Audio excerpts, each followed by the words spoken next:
नमस्कार दोस्तों, आप सभी का मेरे चैनल में स्वागत है। मित्रों, मैं आपको बताने जा रहा हूं सोना बनाने का प्राचीन प्रयोग। दोस्तों, जो प्रयोग बताने जा रहा हूं, यह प्रयोग प्राचीन काल में प्रयोग किया जाता था। इसके द्वारा मनुष्य जितना चाहे उतना सोना बना सकता है मन के मुताबिक। लेकिन दोस्तों, जो आज का हमारा प्रयोग है वो थोड़ा अलग है और आपको इस प्रयोग को बहुत ही सावधानी से सुनना है अगर आप सोना बनाना सीखना चाहते हैं तो। और कुछ भाइयों के सवाल हैं, उनके भी जवाब हम देंगे। तो आप सभी से अनुरोध है कि इस वीडियो को पूरा और आखिरी तक देखिएगा अगर आप सोना बनाने का प्राचीन विद्या जानना चाहते हैं तो दोस्तों चलिए मैं आपको बताता हूं। लेकिन मित्रों, अगर आपने हमारे चैनल को सब्सक्राइब नहीं किया है तो पहले चैनल को सब्सक्राइब कर लें और घंटी को दबा लें सही प्रकार से, ताकि भविष्य में जब भी हम कोई नई जानकारी लेकर के आएंगे, कोई दूसरा सोना बनाने का प्रयोग लेकर के आएंगे, उसका संकेत आप सभी को प्राप्त हो जाएगा। और वीडियो को लाइक कर लें। साथ ही साथ दोस्तों, हम अपने चैनल के माध्यम से तांत्रिक साधनाएं तथा आयुर्वेदिक जड़ी बूटियां, तांत्रिक जड़ी बूटियां तथा अनेकों प्रकार की रहस्यमयी जानकारियां लाते रहते हैं। तो दोस्तों, आप सभी हमसे जुड़े रहें। तो चलिए हम आपको बताते हैं मित्रों सोना बनाने का प्राचीन प्रयोग। मित्रों, बहुत सारे ऐसे हमारे दर्शक हैं, भाई बंधु हैं, जो बोलते हैं कि आप ही क्यों नहीं सोना बना लेते, आप हमें क्यों बता रहे हैं। तो दोस्तों, जो ये विद्या है ये जन कल्याण के लिए है।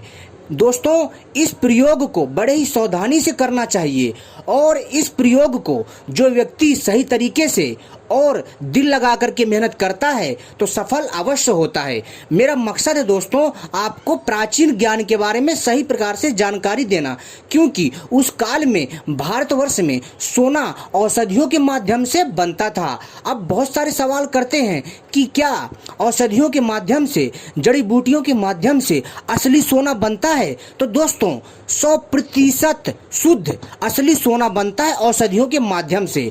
तो अपने मन में किसी भी प्रकार की गलत फहमी ना पालें कि औषधियों के द्वारा लोकल सोना बनता है। ऐसा नहीं है। औषधियों के माध्यम से एकदम असली और शुद्ध सोना बनता है, जो कि आजकल का सोना है ना दोस्तों, उससे अच्छा बनता है। लेकिन दोस्तों, इसमें इस चीज का ध्यान रखना होता है कि विधि क्या है और इस क्रिया को करते वक्त थोड़ी सी भी गलती आपके पूरे मेहनत को खराब कर सकती है। इसमें कुछ धातु हैं, जिन धातुओं का मैं नाम लूंगा, उन धातुओं को शुद्ध किया जाता है तब प्रयोग में लाया जाता है। नहीं तो दोस्तों, इन धातुओं से हमें नुकसान भी हो सकता है। मित्रों, मैं आपको जब भी जानकारी देता हूं विस्तार पूर्वक देता हूं, ताकि आप लोगों को समझने में कोई परेशानी ना हो। मेरा मकसद है आपको सही जानकारी देना, आप फिर चाहे करें चाहे ना करें। मेरा मकसद है आपको प्राचीन ज्ञान से अवगत करवाना। तो दोस्तों, सोना बनाने का जो हमारा प्राचीन प्रयोग है अपने आप में बहुत अलग है। अगर आप लोगों ने सही से अच्छे से मेहनत कर लिया और जो लोग आयुर्वेद को अच्छे से जानते हैं और जिन्होंने अच्छे से इस चीज को समझ रखा है, तो दोस्तों वो लोग बड़े ही आसानी से सोना बना लेते हैं। दोस्तों, आज भी जो हिमालय में जो योगी संत रहते हैं, जो आज भी कई संत पहाड़ी क्षेत्रों में तप करते हैं, क्या आपने कभी सुना है? जी हाँ दोस्तों, क्या कभी आपने सुना है कि वो लोग जादू से सोना कैसे बना लेते हैं? दोस्तों, ये जादू नहीं होता है, यह एक कला होती है। वो लोग जो है क्या करते हैं दोस्तों, औषधियों के माध्यम से जहाँ पर वो लोग रहते हैं वहाँ वो लोग सोना बनाने का प्रयोग करते रहते हैं और सोना बना करके रखते भी हैं, और वो लोग किसी जरूरतमंद को सोना प्रदान करते हैं। तो दोस्तों चलिए हम आपको बताते हैं सोना बनाने का प्राचीन प्रयोग। लेकिन दोस्तों, जो मैं आपको यह उपाय बता रहा हूँ, ध्यानपूर्वक सुनिएगा, तभी आपके समझ में आएगा, नहीं तो फिर आप बाद में सवाल करते हैं। तो दोस्तों चलिए हम बताते हैं, जिसके माध्यम से आप अपने मन के मुताबिक जितना चाहे उतना सोना बना सकते हैं। 1 किलो, 1 तोला, 2 तोला, यानी कि दोस्तों आप कम मात्रा में या ज़्यादा से ज़्यादा मात्रा में सोना आराम से बना सकते हैं। तो चलिए बताते हैं, सुनिए इस विद्या को ध्यान से। दोस्तों, आपको क्या करना है कि पीत त्रिधारा वज्रवल्ली को लेना है। पीत त्रिधारा वज्रवल्ली एक औषधि है, आपको वीडियो में दिख रहा होगा। ठीक है, आपको पीत त्रिधारा वज्रवल्ली को ला करके उसका रस निकालने और कांच या चीनी मिट्टी के पात्र में सुरक्षित रख लें। ध्यान से दोबारा सुने, आपको पीत त्रिधारा वज्रवल्ली को लाकर उसका रस निकालना है। निकालने के बाद आपको इसको कांच या चीनी मिट्टी के पात्र में यानी बर्तन में सुरक्षित रख लें। अब मिट्टी के बने हुए बर्तन में, जी हाँ दोस्तों, अब मिट्टी के बने हुए बर्तन में शुद्ध पारद को डालें। पारद शुद्ध होना चाहिए, और अगर पारद शुद्ध ना हो तो आप इस प्रयोग को ना करें। मैं पहले ही चेतावनी दे रहा हूं। फिर आपको दोस्तों क्या करना है कि शुद्ध पारद को आपको डालना है और वज्रवल्ली के रस में मर्दन करें, यानी कि इसका अच्छे से घोटाई करें तथा अग्नि देकर उसका पाचन करें, यानी अग्नि में उसको पकाएं। किसमें? मूसा पात्र में। फिर इस क्रिया को आप बार बार करें जब तक पारा भस्म न बन जाए। जब तक दोस्तों पारा धातु भस्म न बन जाए तब तक आपको इस क्रिया को बार बार करना है। ठीक है, और इस तरह पारे की सफेद भस्म आपको मिल जाएगी, यानी पारे से सफेद भस्म तैयार हो जाएगी। आपको क्या करना है, उसे संभाल कर रख लेना है और फिर आपको इसका प्रयोग इस प्रकार से करना है। आपको सहस्त्र तोले, मित्रों सहस्त्र का अर्थ तो आपको पता होगा, सहस्त्र का अर्थ होता है 1000। तो आपको क्या करना है दोस्तों, सहस्त्र तोले तांबा को पिघला करके, आपको सहस्त्र तोले तांबे को पिघला करके उसमें एक रत्ती इस भस्म को डाल दें जो आपने पीत त्रिधारा वज्रवल्ली रस में जो आपने शुद्ध पारा धातु डाल करके अच्छे से घोटाई की है, और आपने फिर इसको पका करके इसका जो आपने भस्म तैयार किया है, आपको इसको जो है मित्रों तांबे को, सहस्त्र तोले तांबे को पिघला करके उसमें एक रत्ती इस भस्म को डाल देना है। तो दोस्तों आप देखेंगे कि सहस्त्र तांबा यानी कि दोस्तों 1000 तोला तांबा सोने में परिवर्तित हो जाएगा। जी हाँ मित्रों, और दोस्तों इस क्रिया के द्वारा आप आसानी से तांबे को सोना बना सकते हैं, बड़े ही आसानी से। लेकिन दोस्तों इसमें जो मेहनत करेगा, जो दिन रात शोध करेगा, दोस्तों सोना अवश्य बना लेगा। दोस्तों सोना बनाना इतना आसान भी नहीं है और मुश्किल भी नहीं है। ठीक है मित्रों, दोस्तों यह एक शोध का विषय है, यह एक प्रयोग का विषय है, यह एक प्रैक्टिकल का विषय है। अगर आप इस पर शोध करते हैं, अगर आप इस पर रिसर्च करते हैं अच्छे से, और इसको समझ करके रिसर्च करके अच्छे से इसको समझ करके आप इस क्रिया को करते हैं तो आप निश्चित ही सोना बना लेंगे। ठीक है दोस्तों, अब आपको बताते हैं अगला प्रयोग सोना बनाने का। आपको क्या करना है कि इसके रस के साथ, जी हाँ दोस्तों, आपको पीत त्रिधारा वज्रवल्ली के रस के साथ पारद को 3 दिन तक मर्दन करें। ये आपको मैं दूसरा प्रयोग बता रहा हूं।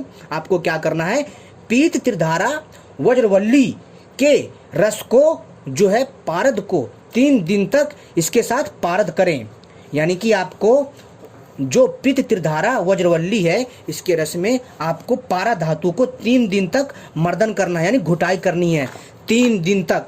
ठीक है दोस्तों, और फिर उसके बाद मूसा में रखकर, मूसा दोस्तों एक पात्र होता है जिसमें आपको इसको डाल करके अच्छे से सावधानी पूर्वक अग्नि में पकाना है। इससे पारा धातु मृत हो जाता है, अर्थात पारा धातु जो है एक तरह से दोस्तों अपना जो उसका जो वास्तविक स्वरूप होता है उसको खो देता है, यानी कि जो पारा धातु होता है मृत हो जाता है और चिंतामणि रस कहलाता है। और फिर इस भस्म को धातु में देने पर, यानी धातु में लगाने पर यह लक्ष्य भेदी होता है, अर्थात अपने से लाख गुना तांबे को सोने में परिवर्तित कर देता है। जी हाँ दोस्तों, लेकिन दोस्तों ध्यान रखिएगा यहाँ पर तांबा भी शुद्ध होना चाहिए, क्योंकि दोस्तों जितना शुद्ध तांबा होगा, जितना शुद्ध पारा धातु होगा, उतना शुद्ध सोना निर्माण करने में बहुत ही ज़्यादा आसानी होती है, उतनी ही अच्छी क्वालिटी का असली सोना बनता है।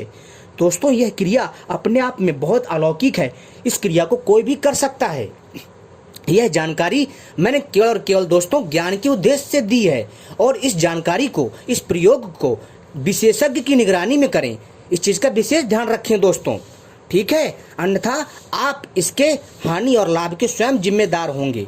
इस चीज़ का विशेष ध्यान रखें, क्योंकि दोस्तों मैंने जो उपाय बताए हैं वो सारे के सारे उपाय मैंने आपको स्वर्ण तंत्रम नामक पुस्तक से बताए हैं, जिसमें सोना बनाने के अनेकों प्रयोग बताए गए हैं। अगर आप सावधानी रखेंगे, अगर आप आराम से करेंगे तो आप इस क्रिया को कर सकते हैं। लेकिन दोस्तों फिर भी कोई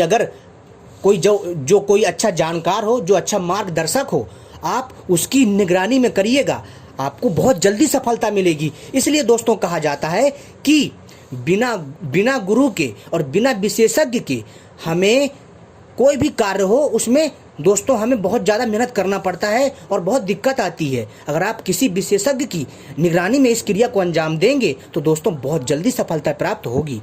इस चीज़ का ध्यान रखें और आपको इस पर अच्छे से और शोध करने की आवश्यकता पड़ने वाली है। ठीक है दोस्तों, अब आपको बताते हैं एक अद्भुत प्रयोग। लेकिन दोस्तों ध्यान रखें, यह प्रयोग आप करिएगा मत। जो मैं आपको यह तीसरा प्रयोग बता रहा हूँ, यह तीसरा प्रयोग आपको करना नहीं है, केवल और केवल सुनना है, जो कि दोस्तों स्वर्ण तंत्रम नामक पुस्तक में लिखी है। दोस्तों जो आपने वज्रवल्ली यानी कि पीत त्रिधारा वज्रवल्ली के रस और पारा धातु को मिलाकर के जो आपने भस्म तैयार की थी, अगर इसको आधी रत्ती में, जी हाँ दोस्तों, अगर इसको आधी रत्ती मात्रा में मनुष्य इसका भक्षण करे तो वह सिद्ध हो जाता है। उसके बाल काले हो जाते हैं, नए दांत निकल आते हैं, वह तीनों कालों का ज्ञाता हो जाता है और उसका मूत्र धातु को शुद्ध करके सोना बनाने के योग्य हो जाता है। उसके शरीर की कांति सोने के समान हो जाती है।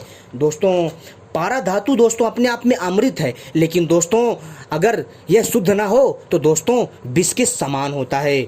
एक तरह से दोस्तों यह एक जहरीला तत्व होता है और बिना शुद्ध किए हुए इसका प्रयोग नहीं किया जा सकता किसी भी हालत में। तो दोस्तों इस चीज़ का विशेष ध्यान रखिएगा। और दोस्तों मैंने यह जानकारी आपको जो है ये बताने के लिए दी है कि प्राचीन काल में जो ग्रंथ थे जिनमें जो उल्लेख है उसी के आधार पर मैंने आपको विस्तार पूर्वक समझा दिया है। तो उम्मीद करता हूँ आपको यह जानकारी पसंद आई होगी। ऐसी ही जानकारी पाने के लिए हमसे जुड़े रहें। धन्यवाद।